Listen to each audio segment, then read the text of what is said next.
Welcome to LaunchCode with Mike and Paul, two industry veterans who will take you on their exciting adventure building their software company from the ground up. Get ready for cutting-edge tech insights, candid stories, and a whole lot of fun along the way. Welcome to their amazing adventure. Welcome to LaunchCode. Welcome to this week's episode of LaunchCode with Mike and Paul. My name is Paul Schneider. With me is my business partner and friend, Mike Dillon. Mike, how are you? I'm super happy to be here and super excited about our guest here. Yeah.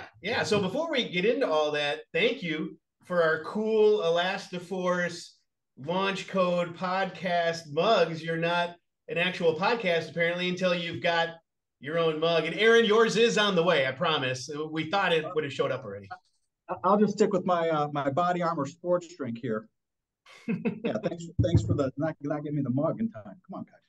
We'll get it to you. We'll get it to you. So, Mike, where are you? Tell everybody what you're doing. You're not in lovely California. Where are you at? And although this is not a real background, it is where I'm at. So I'm in Maui, and for those that don't know, I'm very active in a charity that's called FreshHelpMaui.com, and they're continuing to feed and provide supplies to those displaced by the Maui fires. So important cause. If you're interested, please check out the website, and anything you can do will be appreciated. But yeah, excited. I'm seeing my granddaughter and my grandson, who are all relatively young. They're 2 years and 6 months, and excited to be with my daughter here and helping out. So thank you for asking. Fantastic. Well, we both have been excited about this episode for a while, and this podcast really has talked about Oracle and higher ed, but also we're starting a business here. Like we started businesses, but this is our baby right now. We wanted to bring people along for the journey. So today, what we're going to be discussing is really what makes a world-class organization world-class. And so today I am thrilled because we have my good friend, Aaron Rylance, on the show. And Aaron is the CFO of Penske Racing. Now, if you haven't heard of Penske Racing or Team Penske, they are huge in NASCAR and IndyCar, really one of the preeminent teams. Team Penske, they've won 44 NASCAR and IndyCar championships. They've won back-to-back NASCAR Cup Series titles. If you've watched NASCAR or Indy over the years, you've heard their drivers, Bobby Allison, Ricky Mears, Bobby Unser, Al Unser, Juan Pablo Montoya, Ryan Newman, Kurt Busch, Sam Hornish, Joey Logano, Ryan Blaney. I could go on. Just a juggernaut and really one of the preeminent teams when you look at NASCAR and Indy and just racing in general, on top of all the other businesses that are part of the Penske organization. So with that, I just wanted to welcome to the show our good friend, Aaron Rylance, the CFO of Team Penske. Aaron, welcome. Thanks, Paul. Thanks, Mike. Thanks, guys, for having me. And what a great introduction, referring to, the Penske organization as a world-class, something that we're quite proud of. We feel that way internally. That we're world-class. We try to behave in a way that's world-class and operate in a way that's world-class and present ourselves world-class. So I appreciate both of you having me on to talk about a world-class organization. However, I just want to mention, in addition to the accolades up front, Paul, we do have 19 Indy 500. So if I left the meeting without mentioning 19 Indy 500s, I'd probably get smacked around. And also, you can't leave Elio Castroneves out of the driver list, Joseph Newgarden, Jill DeFerrin, who just passed away suddenly, Will Power, Austin Cindric. So I just wanted to throw a few more of our current drivers in there as well. So wow. Again, thanks for having me. No, that's awesome. That's awesome. Thanks. Well, so you're part of Team Penske. Maybe you could kind of share, because I'm sure people see the yellow trucks driving down the road that say Penske. Maybe you can just kind of talk a little bit about the Penske organization overall and some of the different parts that are other than what Team Penske, the part you're a part of. Yeah, I think, most people, like you said, they see the race team, they see the logo, the Team Penske logo. I think what most people don't know is that, the organization, the Penske organization, we have over 70,000 employees, in 4,000 locations. We operate globally, whether it's obviously here in the U.S. or Australia, UK, Germany, Italy, just sort of all over the place. So it's quite an expansive organization that I don't think a lot of people really know about. We have the holding company that sits in Bloomfield Hills, Michigan, which is actually where I started my career. And then the other piece that a lot of people don't know about is the fact that Roger, through the organization, through Penske Automotive Group, has, I forget the number now, it's ever growing through acquisitions, but through Penske Automotive Group, hundreds of car dealerships. And you would never know that they're a Penske Automotive dealership because they don't put the Penske logo on it. So I don't think a lot of people know about the size of the organization, but it's big, $39 billion in revenue. Wow. That's amazing. And were you in the automotive industry prior to Penske, or what was your journey? How did you wind up where you're at? Yeah, that's a funny story. I was actually in Michigan. I had finished, graduated college, went and started my career at Deloitte and Touche, and I was actually doing internal audit for Dow up in Michigan. And during college, I had a very good friend. She became a good friend of mine who went to work for Arthur Anderson and then actually ended up going to Penske Corporation. And so we always kept in touch. And one day she called, and my wife and I were actually shopping, and she called me and said, "Hey, what are you doing? I've got an opportunity for you." And so, long story short, went down and met the team down in Bloomfield Hills and started my career there at Penske Corp. But over the years, I've been able to not only be involved with Penske Corp. I worked for Penske Automotive Group for a bit. I worked for some of the JV companies for a little while, which is actually how I ended up meeting Paul. But to answer your question, Mike, no, I didn't have any background in automotive. Didn't know anything about racing. I probably would say I really wasn't a fan. I'd catch it every now and again on Sundays. Visiting, if I was at my father's or my brother-in-law's, the race would be on and I'd watch it then, but I really wasn't a huge fan of racing. It just sort of morphed into that. Fascinating. Wow. By the way, I'm a former Deloitter as well, so we're mutual alums. Yes, sir. Yeah. So then how did you move up? So you got in, and then because you kind of moved around a little bit within that organization, like you've lived in America, you've lived, I think, in London, like you've lived all over. Yeah. But to answer your question, Paul, is I said yes. That's one great thing about this organization and the size of it. It presents opportunities. And one thing I learned relatively early on in my career is, if somebody's asking you to do something, that means they think something of you, and they're giving you an opportunity. So I said yes to an opportunity. Like you said, I started at Corp. An opportunity arose to start working when Roger was acquiring it used to be United Automotive Group, based out of Secaucus, New Jersey, and he was bringing that entity into Bloomfield Hills, Michigan. So I started working with the gentleman that was doing the job there that wasn't going to move. And then it just, opportunities just kept coming. And you mentioned living in London.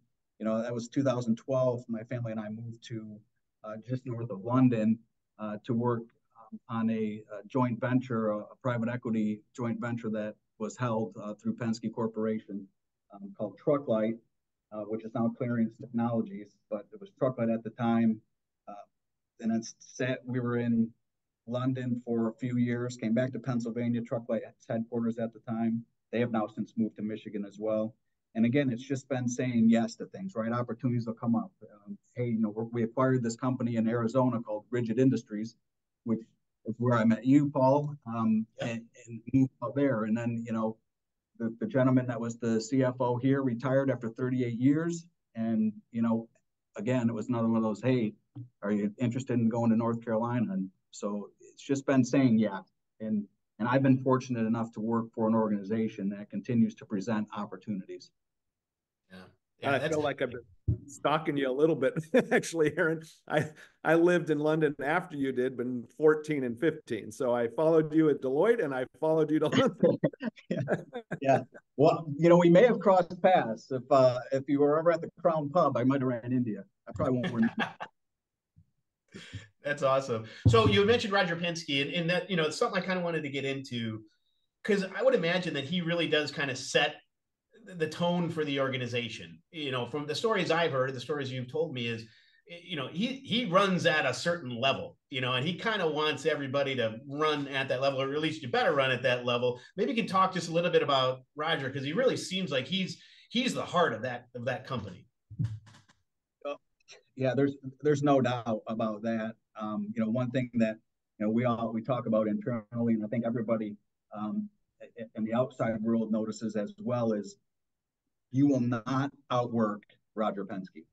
And I don't care if you're a 20-year-old and 30-year-old. I don't care. You just won't. And there's the Rolex 24-hour race here in Daytona this weekend for the IMSA Championship, part of that program, where we race. We have a partnership with Porsche. So Roger is notorious for going to those 24-hour races and never sleeping, never leaving the pit box, staying there the entire time. And because I'm sure he loves it and it's in his blood, and it's how Roger started in business. But B, I think it also creates, like I said, it sets the tone, and you don't want to be the guy to let him down. If Roger's doing it, you damn well better be doing it as well. And he'll do. I've heard stories of early days. He owning all these businesses, he's still out there washing trucks, or he's still picking up trash. He's talking to everybody.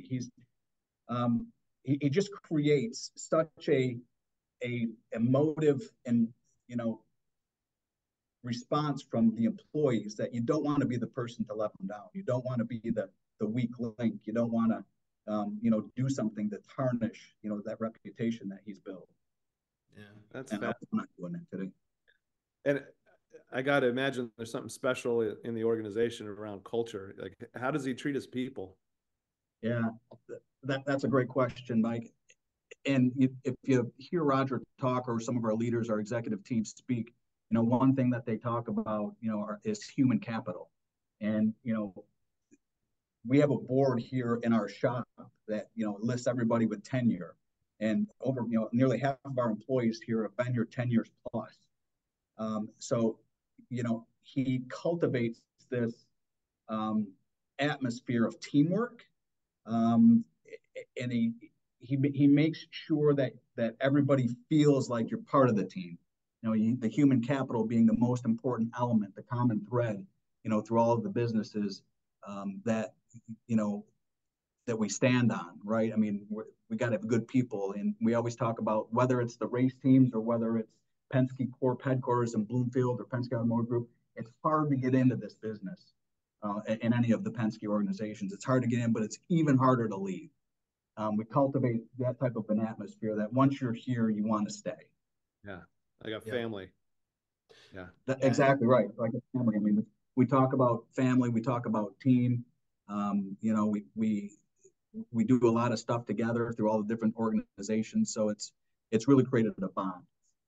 Yeah, you had mentioned, just kind of saying on that culture theme, you'd kind of mentioned that when there's a win, everybody gets together, from all parts of the organization, because everybody's just as important. And you had share what you had also said earlier, just in regards to accounting. Like, hey, if the tires don't get paid, like, everybody has a piece. But that's kind of the cool thing, it seems like, is that everybody, because Roger sets the tone and everybody wants to live up to that, no matter what they're doing, what might seem significant, like you're a driver, or maybe, and I'm not saying insignificant, but anything else that might be going on that are just behind the scenes. Yeah, you're exactly right. Obviously you lose more than you win, right? So when you win, you got to make a big deal out of it. And so when we win a race here, we celebrate. There's 400 plus employees here in this building, and we'll get together, and where the cars are being built, we call it the NASCAR Bay, and we'll get together and we'll serve, whether it's lunch or whether it's after work, and we'll have a bit of a happy hour, and we all get together. We all have toast glasses. everybody's got a toast glass where they, they can put their drink of choice in their toast glass. And oftentimes the driver will come in and pit crew, or the crew chief will come in. Our president Tim Cindric will maybe say a few words, but we celebrate as a team. We celebrate the wins together, and yeah, it's just quite an atmosphere. That's awesome. So you mentioned Roger and his work ethic, right, which sets the tone for everybody. You mentioned, he'd be the first one out there washing a van if a van needed to be washed, right? Which I really appreciate, because my first experience becoming a consultant is one of our SVPs told me, then this is first week, he says, we're here for our customers. So if a customer wants you to go sweep a floor, even though you're a technical consultant at this point, you do that. You do whatever the customer needs done, and you're adding value. So anyway, I appreciate that aspect of the work ethic, the value on people. Is there any other threads? He's got all these companies, right? Any other threads or tidbits that you can share that say, hey, this is a common thread, and it is impactful, and it leads to success, even though maybe success isn't why I'm doing it, but it ultimately does lead to a successful company. Yeah, no, Mike, I think you mentioned it. We talked about, human capital and really focusing on the people. If you were to sort of rank priorities, obviously that's probably number one. But number two, or 1A, is our partners and and our customers, and how we treat our partners and customers. And to your point of creating a sort of an atmosphere that everybody understands the importance of not only one another and working together as a team, but understanding the importance of our customers and our partners, and to your point, making sure that they're taken care of, and that attitude, that servant attitude, is what runs through all of the organizations. And whether it's race teams, obviously we have partners that you see them on the cars, right?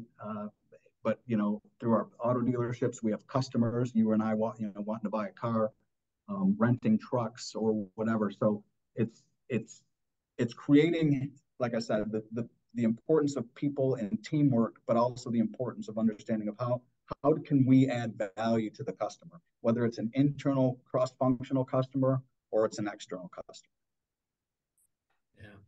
Yeah, I love that servant attitude. I mean, I think if everybody came to the table by saying, I'm only here to help you today, whether it helps me or not, I'm here to help the people that come into my life. It's a great way to build a business, great way to live a life, and it's neat right. that it's kind of seems like it's part of just the culture of that organization. So, all right. So I got a question for you, because I still think it's kind of cool. I still have not yet been able to actually come there, which I will. I promise you this year I will get there. I didn't realize, I looked this up, so I don't have, so this is not a stat in my head, but they said in the 2022 season, NASCAR averaged over 3 million viewers per race. So there's a ton of people that would love to walk in the door and be in your seat and walk around in your facility. Like, do you ever get starstruck just being there and seeing what you see? Every day. Every day. And what I would say is, for those folks who do want to come and see the race shop, I mean, we have a gift shop. It's open. We have a walkway where you can walk up and, walk across and see the actual cars being built. So we have, surface plates out there, and you can see, we're building the 2, the 12, the 22 NASCAR cars.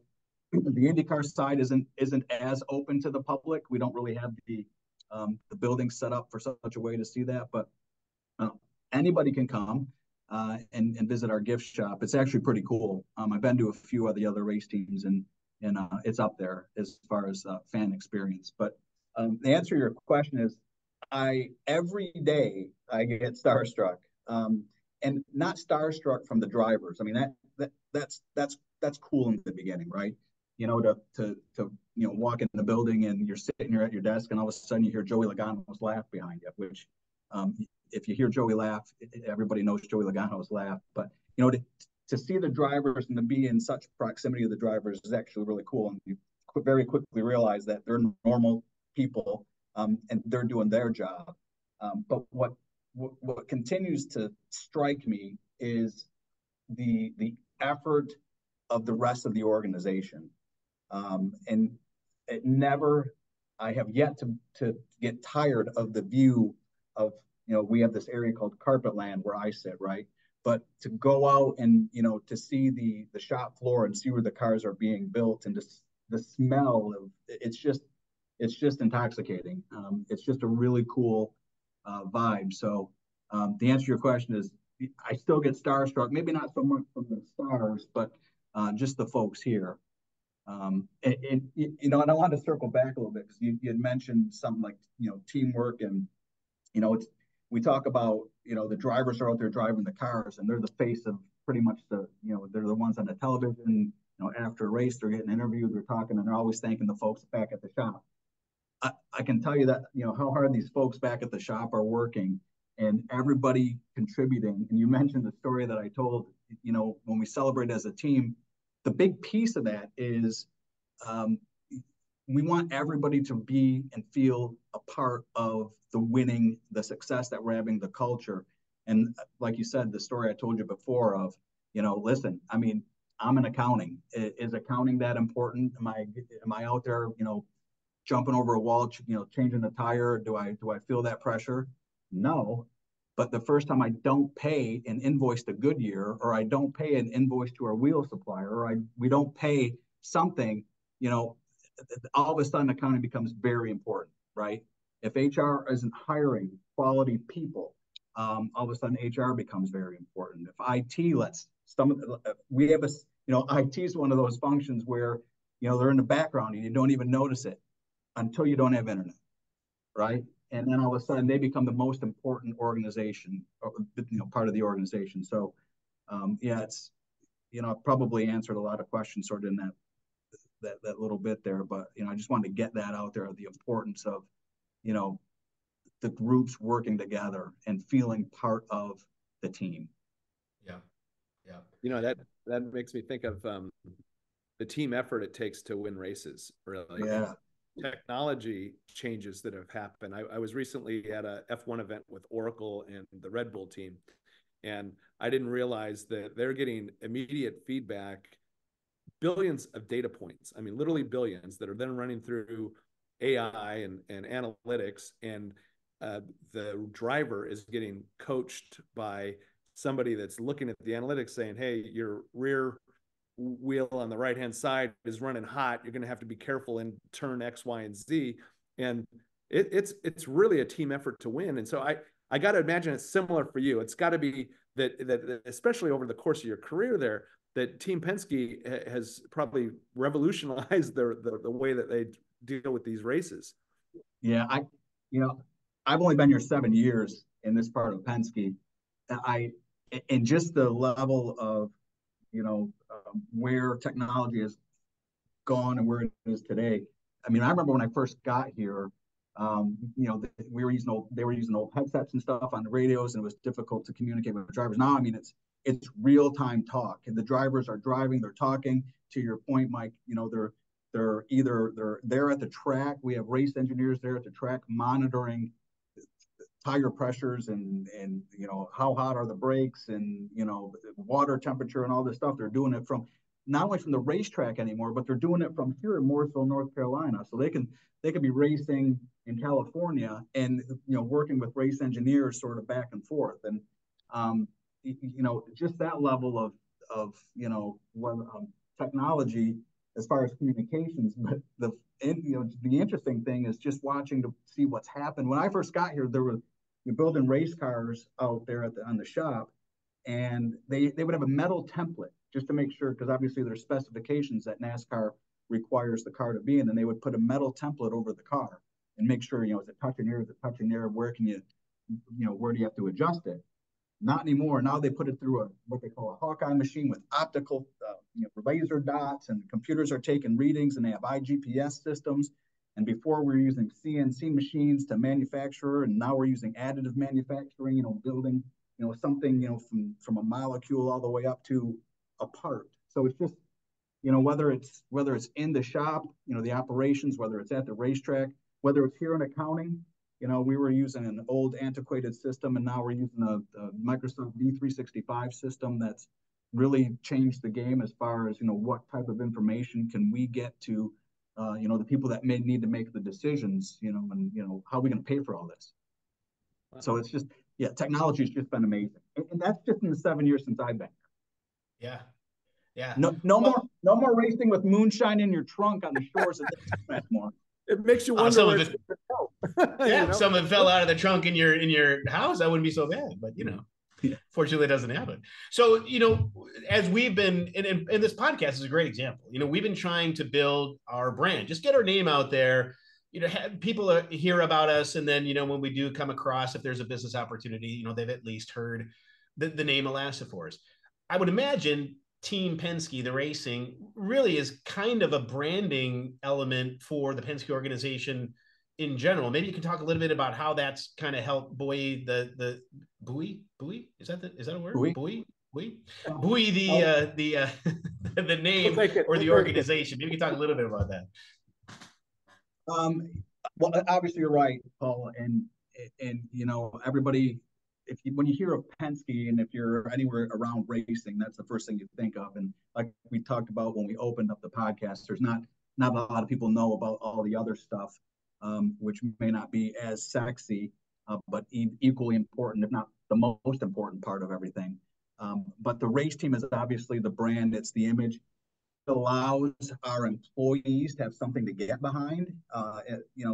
It transcends, all of the various businesses that we have. It allows opportunities for our partners and people associated with Penske in any way to have a common bond, something to sort of wrap their arms around and all jump in as one. It's just like rooting for your favorite football team, which should be the Detroit Lions, especially this weekend. But it provides that camaraderie, and it's important for us to maintain that image, and it's not lost on anybody at Team Penske, the fact that look, at the end of the day, the image has to be right. Our cars have to be the best on the racetrack, performance and looks. Our guys got to look the best. You got to shave. You just always got to look professional. And it's the image that everybody sees when you associate anything with Penske. So it's the race team has afforded the organization that piece. I think we talked a lot. I say common thread a lot, but again, that's something that everybody can grab a hold of. You see it on television, you can get excited about it, and it allows our partners as well. Probably even more importantly, it allows our partners to get together and maybe do some B2B business. As we get all of our various partners together, and we have summits, and we get them all together, and they meet at races throughout the country. And so it's really sort of been a, like you said, it's a way to just have the image and project the image for the rest of the organization. I mean, everybody wears Team Penske t-shirts and Team Penske. I mean, you may work for Penske Truck Leasing, but chances are you're going to wear a Team Penske shirt. That's fascinating. So you got a world-class organization. You got this strong culture, servant leader at the top, which when an organization grows, it's hard to keep that same mentality. And you said, okay, the leadership is exactly the same. We're helping each other and elevating the overall organization. All those things, brilliant. Is there anything that would shock us or surprise people about the organization aside from those things? Because I think they're fantastic. But you got a world-class organization. I'm sure there's some things in there that people wouldn't guess. Well, I think the interesting part about the race business, and it shocked me a little bit when I got here. Again, you just know about the race business, and you come here and you think it's going to be really cool, and you're going to be involved in races, and then you very quickly realize it's just a job. It's just a job like any other job. It just happens that you work for a pretty cool organization, but we have to talk to employees coming in and make sure that they're not coming in here to work for because it's going to be all this fun and going to races and hanging out with drivers and doing all this stuff, because it's not. I mean, at the end of the day, you got a job to do, and and that's what you're going to do. So I think, I think that surprises folks from coming into the Penske racing side of things initially. But yeah, I don't know that there's anything else that I could bring up that would surprise you about the organization. I think you surprised us already. I mean, I mean, the whole mentality, that servant leader. I mean, I love that. And the value of people, right? Because people build an organization, they maintain an organization, the retention that you have, over half the company with 10-year plus tenure, that says a lot. So no, that's great. Yeah, this is awesome. Well, Aaron, this has been fantastic. There's one last question. And again, we've talked on different podcasts about Oracle and higher ed, but this one really is focused around just starting a company. And if you were going to give any advice to anyone starting a company, what would you give them as advice as they're starting out on that journey? Well, you guys probably know better than me. I mean, you guys have been quite successful, and I applaud you for that. But in my opinion, you start a business, you better have a good attorney and you better have a good accountant. I think those two things are really important. And then I think beyond that, obviously, it's a bit in jest, but serious as well. But beyond that, I think it's important to have a vision, a strategy, and you have to have tactics, on how you get there, because I feel like there's got to be a roadmap of something, right? There's got to be something to shoot for. You got to know where you want the organization. I mean, the old question, where do you see yourself in a year? Where do you see yourself in 5 years? But I think it's starting off a business. I think, where do you see the business? Where do you want it to be? And then create a tactical roadmap on how to get there. And then once you get the tactical roadmap, then I think it's about having, KPIs or, performance indicators, because at the end of the day, the things that get measured are the things that are going to get done. So, I think, again, start off with the backbone. You got to get the back office sort of, sorted, with your lawyers and your accountants and your IT folks. I mean, that sort of goes without saying, right? I mean, at the end of the day, nobody's going anywhere without those guys and gals. But, I think beyond that, it's just a clear vision, a clear strategy. And then, treat your people well. Obviously, that's important. Human capital. Make that your number one priority. Make your partners your number one B priority. And then again, have tools to measure on how you're doing on both those fronts, on how you're treating your people, how you're treating your customers, and how you're growing your business. The things that are important to how to grow the business. Yeah, fantastic. Hey, my opinion. I'm surprised. I'm a little surprised that you in the chicken and egg thing that you said the lawyer first before the accountant. Well, listen, I didn't want to. I didn't want to come across as egregious there and put accountants first. We all know who the most important person is. But which I would say is IT. Listen, you got to start there. You got to have technology. And I know you guys are a technology company, which I know very little about. Your space and how you guys are getting involved in higher education and AI and how you're making all that work. That's about as much as I know. But clearly technology is number one, probably, in getting those things set up. And then the accountant and then the attorney. Actually, you made me read this. I think the great technology consulting company first, to help you. Yes. Exactly. That ticks the technology box. That's right. Aaron, this has been fantastic. We were looking forward to this, and I think this absolutely exceeded our expectations. I know the viewers out there are going to love it. So thank you, my friend, for coming on today. This was a great use of all of our time, and hopefully the people that are listening. So thank you, everybody who listened today. We look forward to seeing you at elastiforce.com, and we'll talk to you next time. You have been listening to LaunchCode with Mike and Paul. You can find all episodes on your favorite podcast services and on our website at elastiforce.com. In addition, if you have software development or Oracle or PeopleSoft managed service needs, visit us at elastiforce.com and let's see how we can help.